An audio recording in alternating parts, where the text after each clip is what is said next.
Hi there, my name is Jordan, and today I'm in the kitchen with our technical director, Chris Papademos.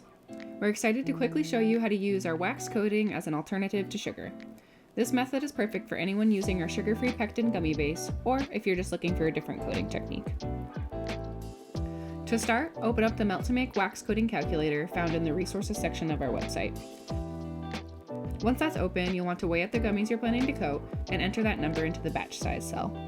The calculator will then tell you exactly how much wax you need.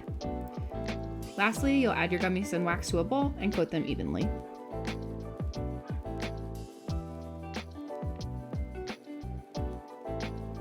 Another option for coating your gummies is to use cornstarch. Coating your gummies with cornstarch before applying wax gives them a matte finish instead of a glossy finish. To determine the right amount of cornstarch, simply open the second tab in the wax coating calculator and enter your batch information.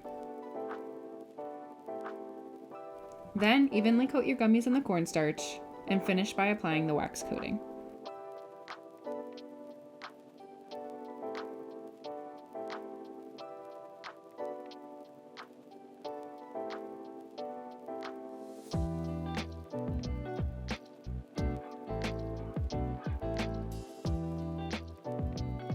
Once your gummies are all coated, spread them out on trays to dry until they reach the ideal water activity level. For best results, make sure to check out our drying guide in the resources section of our website.